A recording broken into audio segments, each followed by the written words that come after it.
नर्मदे हर। जिस तरीके से भगवान भोलेनाथ के आत्मनाथ रूपों के सतनामवली है, वैसी ही एक सहस्त्रनामवली भी है, जहां पर भोलेनाथ के आत्मनाथ रूपों के 1008 नाम है। 1008 नाम लेने में मुझे लगता है कोई 45 से 50 मिनट के आसपास लग जाते हैं, लेकिन प्रदोष व्रत करने वाले अगर ये 45 से 50 मिनट कहीं हर प्रदोष के व्रत में कहीं ये 1008 नामों से आत्मनाथ सहस्त्र नाम वली का पाठ कर लेते हैं, तो जो शतनाम वली से पाठ से फायदा होता है उससे 10 गुना फायदा कहीं सहस्त्र नाम वली से होता है, क्योंकि तब आप 900 से ज्यादा और नामों का कहीं पाठ करते हैं। सहस्त्र नाम वली या सतनाम वली का पाठ करते वक्त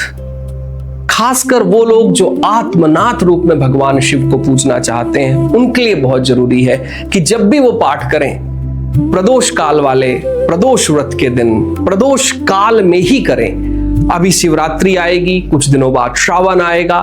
श्रावण जब आता है, अगर श्रावण के महीने में आप आत्मनाथ रूपों को प्रतिदिन पूजते हैं तो आपके जीवन में भगवान भोलेनाथ आपकी आत्मा में बसने लगते हैं, कहीं आपके शरीर में अलंकरण बनाने लगते हैं, कहीं आपके जीवन को शिव रूप में बना देने वाले होते हैं। सहस्त्र नाम वली को ब्रह्मानंद वली भी कहा गया है, क्योंकि इस देश में एक ऋषि हुए थे ब्रह्मानंद जी, जिन्होंने सहस्त्र वली का पाठ इसलिए किया था ताकि उनके कंठों से वही निकल सके जो शिव रूप हो सके। अगर आप अपने जीवन में नैतिकता से कहीं अपने कंठों से कहीं अपने कंठ से वही चीजें लाना चाहते हैं जो सत्य रूप में हो जाएं, जो साधना रूप में हो जाएं, उनको सहस्त्र नाम वली का पाठ अवश्य करना चाहिए। खासकर एक और लोगों को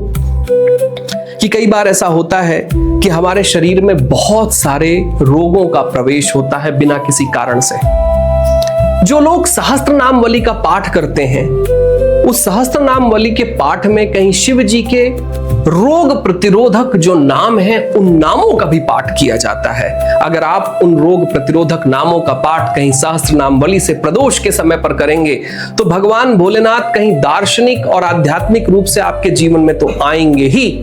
लेकिन साथ ही साथ कहीं वो आपके जीवन से रोगों को विदा करने के लिए भी आएंगे, क्योंकि भोलेनाथ ही तो हैं जो चंद्रमा को धारण करते हैं। चंद्रमा कहीं वनस्पतियों को धारण करता है, और यही वनस्पतियां हैं जो कहीं हमारे शरीर में आकर हमारे जीवन में कल्याण का मार्ग खोलती हैं। हम जितने भोजन करते हैं, भोजन में किसी न किसी प्रकार की अशुद्धता आज के समय पर बाकी रहती है। वो अशुद्धता हो सकता है बीइंग केमिकल प्रिजर्वेटिव्स हो जाए, वो भोजन की अशुद्धता हो सकती है कि वो समय काल पर नहीं हो, वो हो सकती है अलग अलग कारणों से हो सकती है। यही भोजन के अंदर जो हम पाते हैं, जो हम अपने भोजन में, जिसे आप लोग खाना कहते हैं, जब आप भोजन करते हैं तो वो अशुद्धताएं भी हमारे शरीर में प्रवेश करती हैं जो कहीं हमें रोगी बनाती हैं। तो जिन लोगों को निरोग काया की कामना करनी है, खासकर महिलाओं के लिए, क्योंकि महिलाओं के जीवन में उनका शरीर लगातार कमजोर होते चला जाता है, वो जिस तरीके से नए जीवन को जन्म देती हैं, जैसे परिवार की कठिनता को वो स्वीकार करती हैं, उनके जीवन में कहीं पर शरीर में उनकी रोग प्रतिरोधक क्षमता बहुत कम हो जाती है। ब्रह्मानंद जी ने कहा था कि जो आत्मनाथ सहस्त्र नाम वली का पाठ कर लेता है, क्योंकि इस पाठ में विशेषकर कुछ नाम हैं जो भगवान भोलेनाथ की रोग प्रतिरोधक क्षमता को हमारे शरीर में विकसित करते हैं, तो उनके जीवन से रोग विदा होने लगते हैं, रोग के कारण विदा होने लगते हैं, हम डिसीज फ्री होने लगते हैं। आज की मनुष्यता में हमारा सबसे बड़ा हमारा टेंशन, हमारी सबसे बड़ी झंझट कहीं हमारे शरीर में आने वाले रोग हैं। इन रोगों से मुक्ति के लिए शरीर को, इस काया को, इस शरीर को इम्यून करने के लिए, कहीं हमारे भोजन में आई हुई अशुद्धता की ऊर्जा को विदा करने के लिए हमें आत्मनाथ सहस्त्र नाम वली का पाठ करना चाहिए। प्रदोष काल में करें, प्रदोष में करें, शिवरात्रि में करें, मासिक शिवरात्रि में करें, या जब भी मन हो भगवान भोलेनाथ के लिए और अपने जीवन के लिए इस आत्मनाथ सहस्त्र नाम वली का अवश्य पाठ करें। माई परिक्रमा ऐप पे नर्मदे हर।